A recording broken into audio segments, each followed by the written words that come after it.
Hello everyone, welcome back to my channel Ruma lifestyle. নতুন একটা ব্লগে তোমাদের সবাইকে স্বাগতম। আশা করি সবাই ভালো আছো। তো আমিও ভালো আছি এই জন্য তো তোমাদের সাথে আবার কথা বলতে চলে এলাম। টাইম ছিল সকাল 7:30 বাজে। তো আমি ঘুম থেকে উঠে স্নান করে তারপর পুজো দিয়ে চলে এসেছি। এখন সকালবেলা যা কাজ থাকে চলে যাব রান্নাঘরে, গিয়ে চা করব, চা খাবো, তারপর মেয়েকেও ঘুম থেকে তুলবো, ওকেও ব্রেকফাস্ট দিয়ে দেবো, ছেলেকেও রেডি করে নেব। আস্তে আস্তে সমস্ত কাজ আমি শুরু করে দেবো এক এক করে।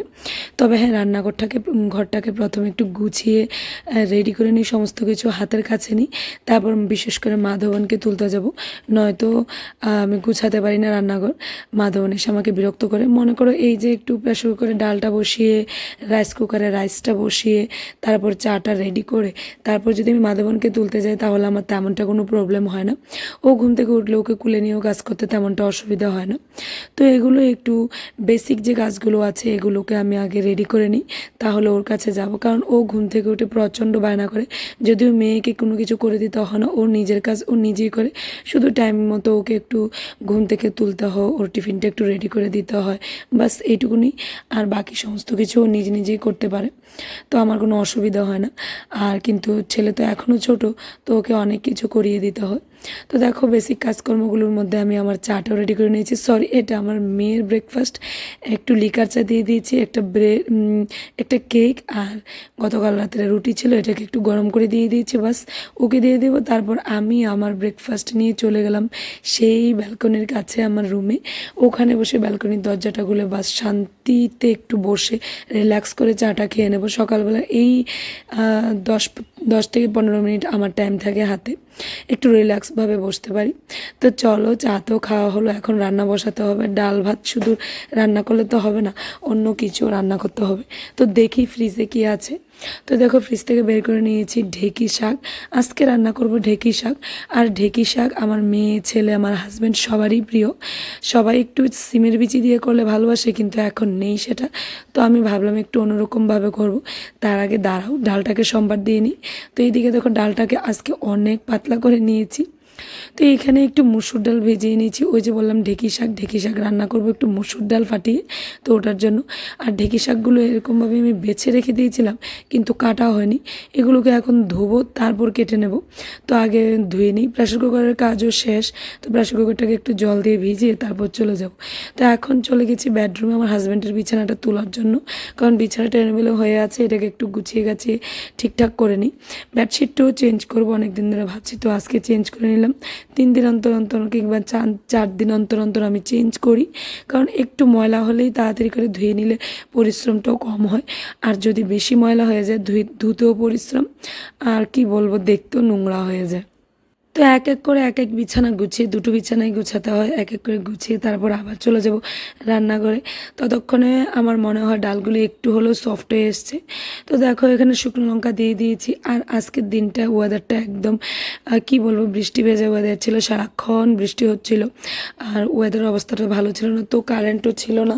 এজন্য আমার লাইটের ভীষণ প্রবলেম হচ্ছে। তো যাই হোক, ততটুকু আমি ভিডিও তো করতেই হবে।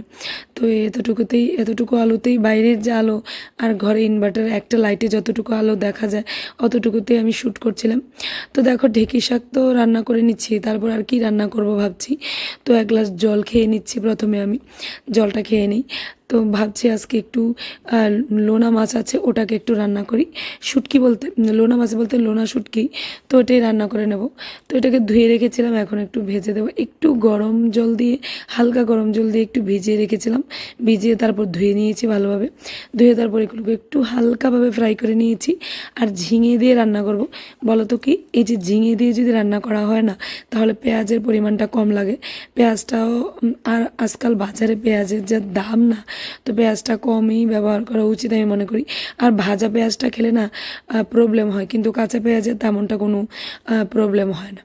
তো এখানে রসুন আর কাঁচা লঙ্কা পেস্ট করে দিয়েছিলাম। তো লোনা মাছটা ভেজে তুলে রেখেছিলাম, তারপর পেঁয়াজ দিয়ে তারপর মশলাটা দিয়ে দিয়েছিলাম, ওই যে রসুন আর কাঁচা লঙ্কা, তারপরে ঝিঙেগুলো দিয়ে দিয়েছি।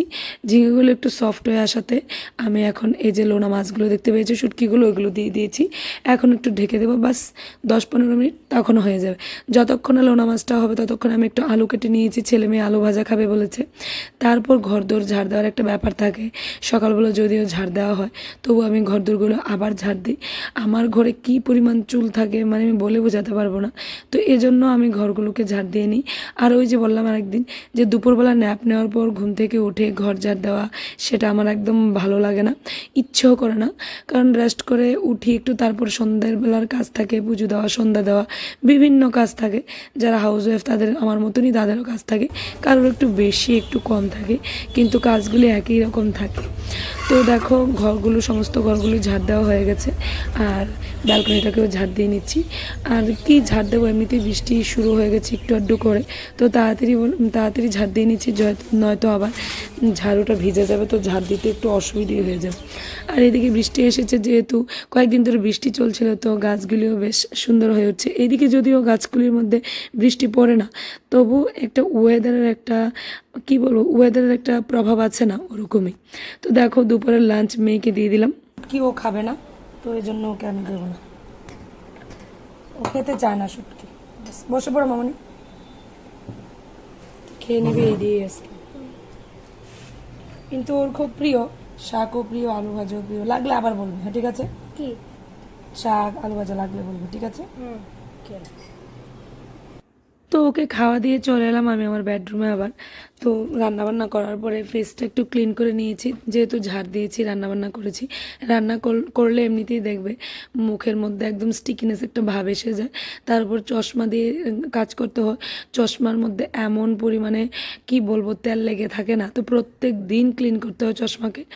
তো যেহেতু চশমাটা দিলেই বোঝা যায় যে কী পরিমাণ তেল লাগে, তো মুখে তো লাগবেই।